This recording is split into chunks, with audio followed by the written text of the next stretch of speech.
Salam à tous et bienvenue sur Maroc 24. N'oubliez pas de vous abonner et d'activer la cloche pour ne rien manquer de nos prochaines vidéos. Aujourd'hui, le mercredi 30 août 2023, on va aborder la complexe dynamique entre l'Algérie et les Émirats arabes unis, un sujet qui fait couler beaucoup d'encre. Depuis sa récente déconvenue au sein du groupe BRICS+, où elle a été reléguée à une position inférieure sur l'échelle d'influence, l'Algérie semble nourrir une animosité croissante envers les Émirats arabes unis. Cette tension est amplifiée par le discours public, notamment celui des médias et de certains leaders politiques algériens qui accusent les Émirats de chercher à déstabiliser leur nation en poussant le Maroc à mener une guerre contre l'Algérie. Restez avec nous pour plus de détails dans cette revue de presse tirée des sites d'information Express et Ebiledi. Des sources affirment qu'Abu Dhabi ne se contente plus d'apporter un soutien politique à Rabat sur la question de la souveraineté du Sahara et dans son conflit avec l'Algérie, mais a franchi le Rubicon à travers une nouvelle étape dans l'aide militaire au royaume. Et vas-y que je t'accuse par médias caresseurs dans le sens du poil mouradien interposé, Abu Dhabi d'être hostile à Alger et d'appuyer le Maroc en cas d'éventuelle guerre entre elle et le royaume. On vise là, sans peur et sans reproche, l'attaché militaire de l'ambassade des Émirats à Alger. En Algérie, les médias et certains chefs de partis politiques se relaient pour accuser les Émirats arabes unis de vouloir déstabiliser leur pays. Après l'annonce en juin dernier de l'expulsion de l'ambassadeur d'Abu Dhabi, suite à l'arrestation de 4 espions émiratis qui collaboraient avec le Mossad israélien, Eshorouk Online indique que les Émirats poussent le Maroc à mener une guerre contre l'Algérie. Le quotidien avance pour preuve des déclarations de l'attaché militaire émirati à Alger. Ce colonel a confié à ses homologues européens qu'en cas de guerre entre l'Algérie et le Maroc, son pays appuierait de toutes ses forces le royaume. Ces révélations interviennent 2 semaines après la sortie du chef du parti islamiste El Bina. Lors d'un meeting politique, Abdelkader Bengrina avait mis en garde le pouvoir algérien contre les conséquences d'un rétablissement des relations entre la Tunisie et Israël, affirmant que les frontières de l'Algérie seraient menacées des 2 côtés. Bengrina avait notamment accusé les Émirats, sans les citer nommément, d'encourager le président Kais Saied à suivre la voie tracée par le Maroc.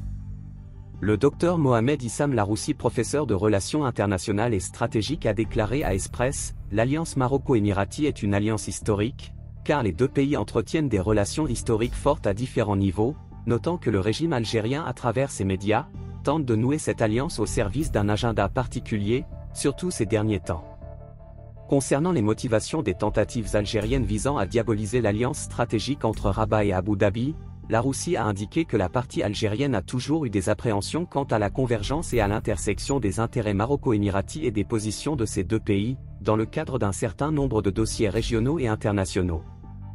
Le docteur Mohamed Issam Laroussi a ajouté « Les États arabes du Golfe, menés par les Émirats arabes unis et l'Arabie saoudite, s'alignent toujours aux côtés de Rabat dans la défense de son intégrité territoriale, ce qui suscite l'ire du régime en place en Algérie. » Dans le même contexte, l'interlocuteur de Express a expliqué que Alger voit d'un très mauvais œil la reconnaissance publique de la marocanité du Sahara par le Golfe.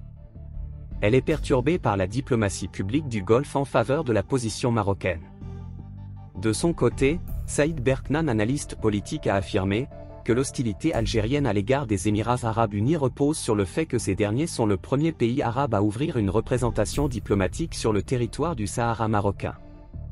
Du coup, l'Algérie a commencé à sentir que les cercles politiques et économiques sur lesquels elle pariait ont commencé à se rétrécir petit à petit, surtout après que les Émirats arabes unis et l'Arabie saoudite, les 2 alliés de Rabat, ont rejoint l'organisation des BRICS.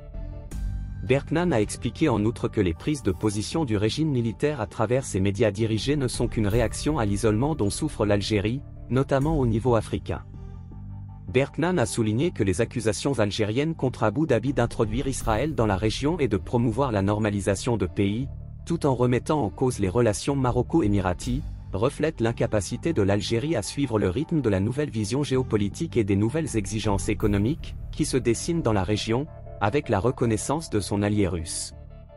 Le ministre des Affaires étrangères de la Fédération de Russie a confirmé que la sélection des nouveaux membres des BRICS était basée sur le poids et le prestige de l'État, ce qui constituait un message direct à l'Algérie. Et Saïd Berknan de conclure que le régime militaire algérien cherche à travers des accusations répétées contre les Émirats, comme l'espionnage, à pousser dans le sens d'une guerre dans la région. Parfois, il souffle le chaud et le froid en soutenant la normalisation. Tout cela afin de renforcer ses rangs internes et prolonger sa vie politique et une légitimité qu'il commençait à perdre face à la faible efficacité de ses actions politiques internes et externes. Il expose ses mensonges au peuple algérien, en particulier après la gifle des BRICS de la part de ses plus proches alliés internationaux. Pour rester informé, je vous invite à regarder les vidéos Maroc 24 qui s'affichent sur votre écran.